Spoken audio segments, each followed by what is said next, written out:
Саламатсыздар ма?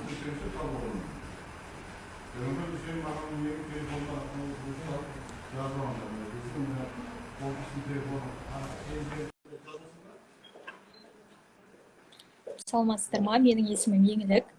Онлайн қазақ тілі жобасы бойынша менеджер болып табыламын. Енді осы жоба аясында тіл достық көпірі деген осы шетелдегі оқып жүрген қандастарымыз, отандастарымыз және де тілімізге қызығып жүрген тағы да тыңдармандарымызға арналған осындай эфир жобаны бастадық. Бүгінгі біздің алғашқы қонағымыз бауырлас Түркия елінен Рабия Чевикер ханым. Сәлеметсіздер ме? Үшін көп рахмет. Сәлеметсіз бе? Рабия ханым, енді біздің ең алғашқы сұрағымыз осы қазақ тіліне деген қызығушылық қай кезден бастап басталды сізде? Сол жайында айта кетсеңіз. Қазақ тіліне деген қызығушылық менің мектеп кезінде басталды. Мектептің соңғы сыныбында болғанда мен қазақ әндеріне ютубта кездестім. Оларға кездескен соң бұл тіл біздің тілімізге ұқсайды екен. Мына біздің тілімізбен бір жанұяда, яғни түбі бір түркі тілдері екен барлығымыз, яғни өзбектер, қазақтар барлығымыз түркі тілдерінде сөйлейді екенбіз деп ол кезде мен үйрендім. Және одан соң Инстаграмда қазақ достар таба бастадым. Ал олар арқылы да біраз кішкентай сөздерді үйреніп алдым. Олар маған көп жәрдем берді. Одан соң менің қызығушылығым арта бастады. Бір келіншек мен көрдім, блогы бар болған. Сол блог жазар. Ол қазақ біреуге күйеуге шыққан. Одан көп ақпарат алдым, қазақтардың дәстүрі туралы білдім. Ал менің қызығушылығым арта бастады, күшейіп барды. Мен Қазақстанға барғым келді. Турист ретінде болса да барып көрейін деп шештім.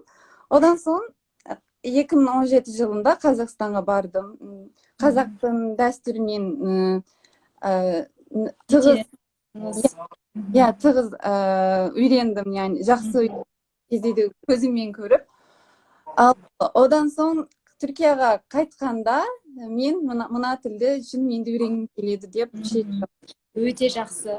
Нақтырақ айтсаңыз, сіз қанша жасыңыздан бастап қызығушылығыңыз байқалды?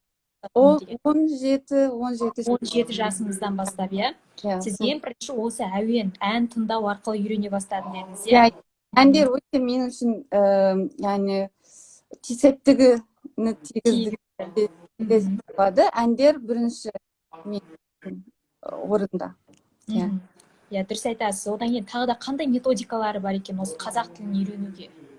Қазақ тілін үйрену үшін мен үшін барлық тілдерді үйрену үшін негізі жақсы көру бірінші орында. Одан соң әндер, ал әндерден сонда көп тыңдау, есту, ол тілді түсінбесем де оқу. Мен солай жасадым. Инстаграмда адамдарға жазылдым. Ештеңе түсінбей, бірақ оқимын. Одан соң көп кездескен сөздерді сөздіктен қарап, олардың мағынасын біліп, сол кезде жаттаған болатынмын. Өйткені мен сол сөзбен бұрында көп кездестім ғой, тек мағынасын білдім. Сол әндер болған, арман сөзі мысалы көп айтады әндерді, арман деген не екен деп қарасам, одан соң үйрендім. Ал бірінші арман сөзін білдім, бірақ мағынасын білмедім. Бұл да қызық, бірақ өте жақсы деп ойлаймын.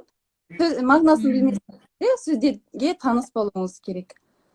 Дұрыс айтасыз, Рабия ханым. Енді кіріп жатқандарға да сізді таныстырып өтейін. Бұл бауырлас Түркия елінен қазақ тілін үйреніп жүрген, бірақ та қазір жасыңыз қаншада сіздің? 21 жастамын. 21 жаста, 4 жыл болды, иә, қазақ тілін үйреніп? Негізі 4 жылда үйрену керек еді, бірақ мен ақырын үйреніп жүрмін. Түркияда болған соң ба, сонша қазақтар қоршамаған айналып Сол үшін тек интернет арқылы үйренемін. Дұрыс айтасыз. Міне бұл кісінің қоршаған ортасында тек қана түркше ғана сөйлеседі, өзі Түркия елінде тұрады. Дегенмен де сонда да қазақ тілі соншалықты дамыған, өте керемет сөйлесесіз, өте керемет меңгерген екенсіз. Сізге үлкен алғысымыз білдіреміз. Тағы да қандай тәсілдер арқылы үйрендіңіз қазақ тілін? Бірінші ән тыңдау арқылы дедіңіз. Иә, әндер арқылы, практика. Мысалы, түрк тілін үйренгісі келгендер түрктермен дос болады, ал мен де қазақтармен дос болдым. Сол өте маңызды. Одан соң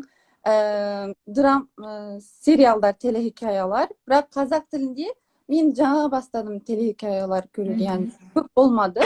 Олардың да, мысалы, телехикая көріп жатырмын ғой, сол бір сөйлемді естимін. Ол сөйлемді мен артынан қайталаймын. Тоқтатып телехикаяны артынан мен қайталамын 2 рет немесе 3 рет. Одан соң қайтадан көре бастаймын. Ол өте пайдасын тигізеді. Немесе айнаның, егер ешкімді таппасаңыз, айнаның алдына өтіп, өз-өзіңізбен сөйлесеңіз де болады. Өте керемет тәсілдердің бірі екен, Рабия ханым, айнамен сөйлесу деген шынымен де. Айта беріңіз. Негізі бізде бір сөз бар, егер адам өз-өзімен сөйлесе, жынды деп айтады адамдар. Ал менің айналамдағы адамдардың барлығы маған үйренді, сол үшін ешкім ештеңе айтпайды. Басында біраз біртүрлі көрінгені мүмкін, ал енді солай емес. Жақсы. Олай болса, оқырмандардың, көрермендердің сұрақтарына да жауап бере отырайық. Рабия ханым, қазақ тілінен басқа тағы қандай тілдерді білесіз дейді? Қазақ тілінен басқа, енді менің мамандығым түркология болған соң, яғни қазіргі түркі тілдері заңгерліктері, біз көп түркі тілдерінен сабақ өтеміз. Өзбек, қырғыз, мысалы басқа түркмен, ойғыр деген сияқты. Ал мен тек қана қазақ тілін сөйлей аламын. Олардың көбісін түсінемін, бірақ сөйлей алмаймын. Мен үшін қазақ тілін меңгеру керек, яғни менің мақсатым ол. Одан басқа орыс тілінде біраз түсінем, айта алам, бірақ онша емес. Ағылшын тілін кішкене білемін. Бірақ толықтай білген тілім тек түркше десем болады. Одан соң қазақша, екінші. Қазақ тілін үйренуде қандай қиыншылықтар болды дейді? Қиыншылық, басында 2017 жылында мен жақсы бір кітап таба алмадым. Граммар кітаптары болған, бірақ олар тілді үйренуге арналған сияқты емес. Тек граммарды үйренесің, ережелерді меңгересің. Ал маған бір тіл үйретуге арналған кітап қажет болды. Таба алмадым. Сол үшін қазақ достарымнан үйренуге тырыстым. Ол бір қазақ күйеуге шыққан келіншек айтып едім ғой. Оның блогында сөздерді, әңгімелерді оқыдым. Ол, мысалы, сәлеметсіз бе деген әңгімелер құрастырып жатқан. Оларды оқып біраз үйрендім. Бірақ енді қазақша кітаптар көбейді. Яғни енді қиыншылық жоқ деп ойлаймын. Қазір мұнда менің сөздігімде бар. 2 жыл бұрын шықты. Бұл менің бұрында сөздігім болмаған, тек бір университет бар, Памуккале университеті деген. Оның парақшасы бар, қазақша сөздік, интернет, яғни онлайн сөздік. Оны қолданып жатқанмын. Ал енді қиыншылық жоқ деп ойлаймын. Бұрын болған негізінде. Өйткені кітап жоқ, үйренетін құралдарды таба алмаған. Және ең бастысы осы практика болды ғой, сіз қазақ достар таптыңыз. Иә. Енді осы Қазақстанға келді деп те естіп жатырмыз. Сол жайында, саяхатыңыз жайында айтып берсеңіз. Қалай келдіңіз, кіммен келдіңіз, кім арқылы келдіңіз? Менің бір алғашқы танысқан досым біздің үйімізге келді 2017 жылында. Ол бізге қонақта болды. Одан соң бізді шақырды. Бізге де Қазақстанға келіңдер деп. Менің әкем де мен арқылы Қазақстанға қызыға бастады. Ал әкеммен жарайды бірге барайық деп шештік. Біз де 2017 жылында қыркүйек айында бардық. Сол Құрбан айтта сол Қазақстанда болдым. ол мен үшін өте қызық болды. Және сол жақта болғанда мен мектеп кезінде бір әпкемен апаймен танысқанмын. Ол да Шымкент қаласында тұратын. Мені шақырып еді, бірақ мен ойламағанмын сол кісінің үйіне барамын. Ол 2016 немесе 2015 жылында шақырған. Ол кезде мен ойламадым Шымкентке барамын, сол кісінің үйінде қонақта боламын деп. Ал ол кісінің де үйіне барып Шымкентте қонақта болдық. Өте жақсы естеліктер болды мен үшін. Өте керемет. Енді осы Қазақстанға келген кезде тіліңізді одан әрі дамыта алдыңыз ба? Салт дәстүрлер туралы сұрап жатыр екен. Ұқсастықтар бар ма дейді түрік елі мен осы қазақ елінің салт дәстүрлері? Осы жайында тоқтала кетсек. Әрине, біз негізі түріктер қазақтарды бөлек халық деп ойламайды. Яғни біз түркі халықтармыз деп ойлаған соң, яғни біздің өте дәстүрлеріміз ұқсайды, өте көп. Біздің мақал мәтелдерде бірдей көп, яғни кішкене айырмашылықтар бар, сол бітті. Жақсы. Ал енді біздің осы онлайн қазақ тілі жобасына сіз қыркүйек айынан бастап қатысып келе жатырсыз. Осында сіз қандай нәтижеге жеттіңіз? Осы пікіріңізді айтсаңыз жоба жайлы. Мен үшін өте пайдалы болды, өйткені сабақ тек қазақ тілінде өтті.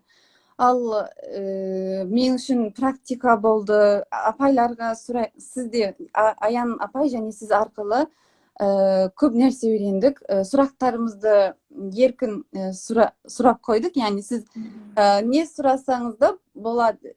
Сұрақтарыңыз болса, міндетті түрде қойыңыз деп айттыңыздар. Сол үшін мен қысылмай сұрақтарымды да қойдым. Арасында қатысқан адамдармен әңгімеде айттық. Яғни өте пайдалы болды. Мақал мәтелдер көп үйрендім сол кезде. Сол өте жақсы пайдасы тигізді. Жақсы, Рабия ханым. Тағы да сұрақтарыңыз болса, қоя беріңіздер. Тағы да енді алдыда қандай жоспарларыңыз бар? Осы қазақ тіліне байланысты Қазақстанға келу жоспарыңызда бар ма? Бар. Менің ойымша міндетті түрде үйренген тілінің ол еліне барып, сол жерде біраз уақыт тұру керек. Сонда ғана сен шынымен де үйрене аласың деп ойлаймын ол тілді. Сол үшін Қазақстанға барып, 1-2 жыл білмеймін оқығым келеді. Ал нақты емес қашан, бірақ жақын арада деп ойлаймын. Және одан сонда Түркияға келіп қазақ тілін жақсылап үйреткім келеді адамдарға. Өте жақсы. Рабия ханым. Тағы да сұрақтарыңыз болса, сізге тек қана пікір айтуда. Сізді. Тағы да осы Қазақстанның қандай қалаларында болдыңыз, сол жайында айтып берсеңіз, қызықты оқиғаларыңыз болса. Мен Алматы қаласында болдым, Шымкент және Түркістан қалаларында болдым. Қызықты оқиғалардың бірі, барлық адамдар маған солай көрінді, түрікше білетін сияқты. Мен бұрын білетін едім, қазақтар көп түрікшені үйреніп жүретін, бірақ мен барғанда, мысалы жол көшеде жүрміз, адамдар келіп қасымызға, насылсыңыз, iyi misiniz, Қазақстанда қалын деп түрікше білген сөздерінде айтатын. Ол мені өте қуантты. Немесе біз өз арамызда сөйлесетінбіз түрікше, адамдар бізге жауап береді. Мысалы, мынаны қайда таба алады екенбіз деп ойлап жатқанда, бір адам келіп бізге жауап береді. Ал біз адамнан сұраған жоқпыз. Яғни барлығы түріктерге қызығатын, соны көрдім, түрік тіліне қызығатын. Ол мені қуантты. Мен ойладым, мен Түркияның бір басқа түрін, яғни Түркияда сияқтымын, Түркияның басқа бір қаласында сияқты сезіндіңіз. Сияқты болды.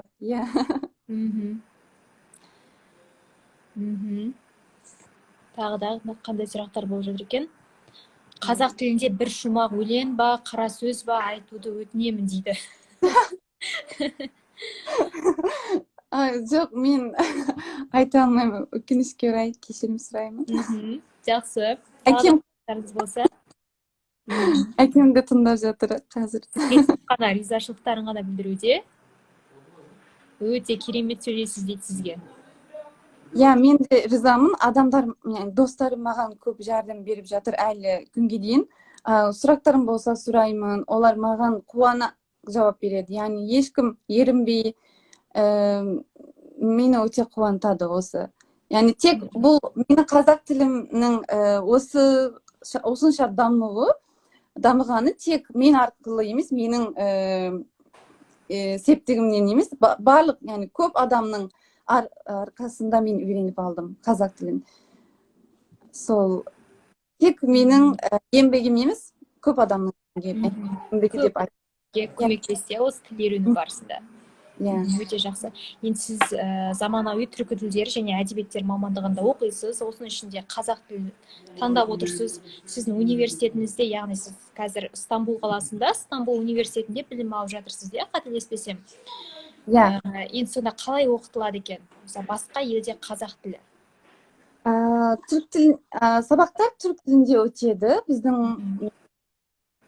қазақ ағайымыз бар. Яғни native language дейсіз. Туған тілден, яғни туған тілінде сөйлеседі. Қазақша өз тілінде сөйлеседі, Жоқ, тілінде сөйлескен адамнан үйрену керек деп ойлаймын бір тілді. Ол жақсы. Мысалы, өзбек апайымыз да бар, ол да өзбек тілін үйретеді. Сол өз тілін үйреткені жақсы деп ойлаймын адамның. Сол пайдасы тиеді, бірақ сабақтар сіздегі сияқты, яғни отандастар қорының онлайн сабақтарындағы сияқты қазақша өтпейді. Алдыңғы семестрде қазақша өткен. Менің негізі қалағаным қазақша өткені болар еді, бірақ түркше өтеді қазақшасы. Яғни сәлеметсіз бе деп айтады, артынан мынаның мағынасын түркше түсіндіреді. Ал қазақша сөйлемейміз сабақта, практика онша болмайды. Менің ойымша осылар кемшіліктері бар, яғни осынша. Кемшіліктері бар. Жақсы. Түркияда қазақ тілі қандай дәрежеде үйретіледі дегенде ол жайында жаңа айтылды. Тағы да осы қазақ тілі Түркия елінде қаншалықты кең көлемде таралуда? Ал көп танымал адамдар әндерге қызыққан соң, өте жақсы көреді қазақ тілін. Мен әсіресе соңғы жылдары байқағанымша, түріктер қазақ тілін үйренгісі келеді. Көп адам кездестірдім. Мен 2017 жылында қазақ тілін не адамдар білмеген. Яғни қазақ тілі бар деген бір тіл бар, бірақ ол не деп ешкімнің ойында пікір болмаған. Енді менің айналасында солай болды, соны айтайын. Ал енді айналасындағы адамдардың барлығы қазақ тіліне қызығып, үйренгісі келетін, таң алып отырмын, қалай болады деп, осы қуантады әрине. Өте жақсы, Рабия ханым. Жақсы. Тағы да сұрақтарыңыз болса, қоя беріңіздер. Мен су ішейін. Жақсы, Рабия ханым.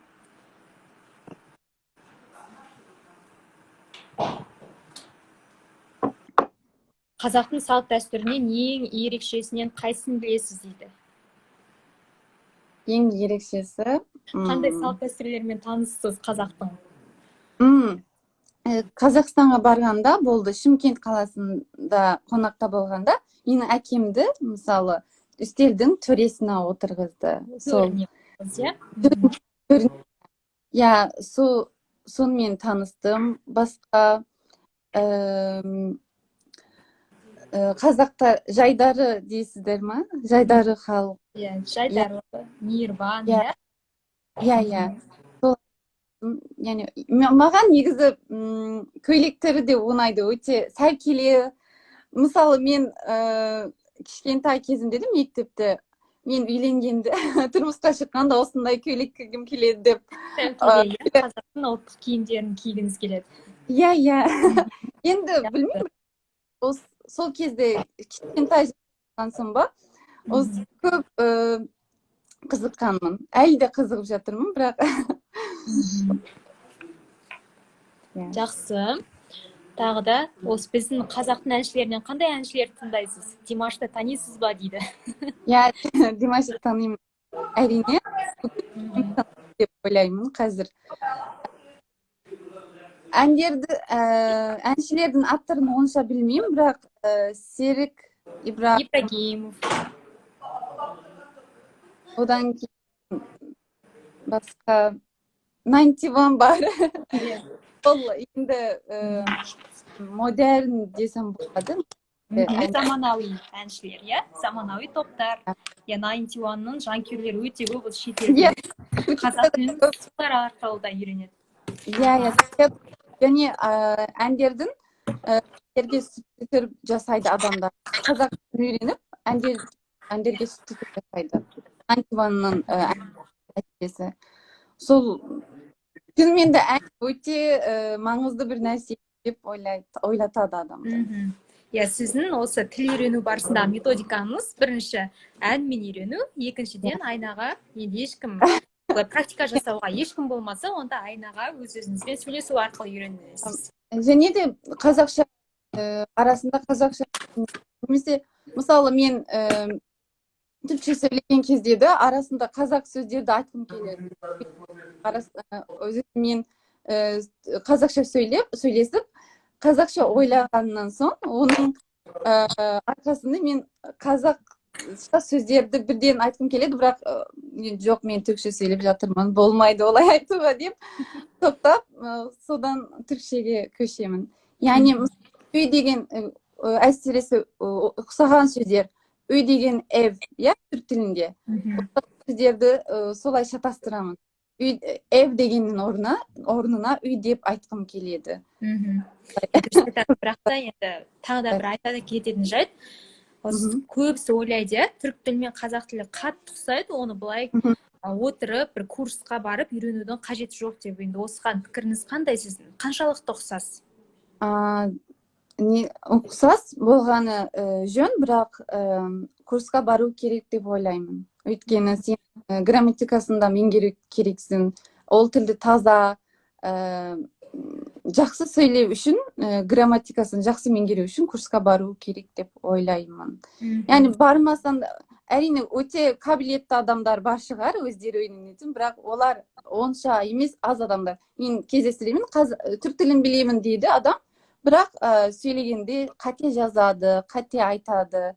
Егер бір шынымен де жақсы үйренгісі келсе, грамматикасын жақсы меңгеру үшін бір шебер адамдан, нағыз маман үйрету керек. Нағыз маман, иә, нағыз маманнан нем болмаған керек.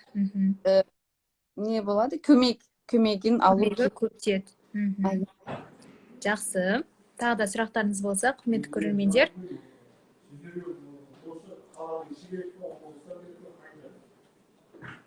Қазақ халқының сөздік қоры қиыншылық тудырмады ма? Бір сөздің көп мағыналы болуы қиындық болмады ма дейді. Я негізінде түрік тілінде де солай. Менің шетелдік досым айтады. Алжир елінен. Ол түрік тіліндегі сөздердің көп мағынасы бар, сол өте қиынға соғады дейді.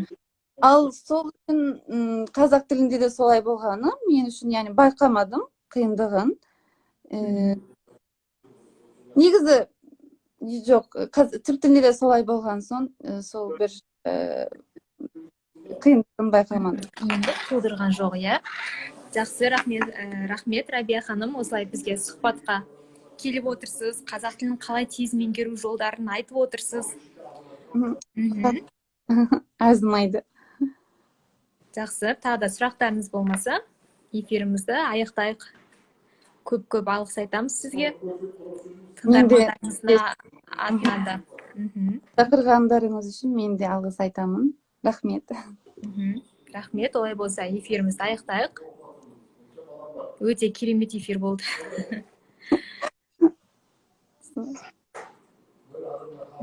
Жақсы, Рабия ханым, Сау болыңыз. Рахмет, сіз де сау болыңыз.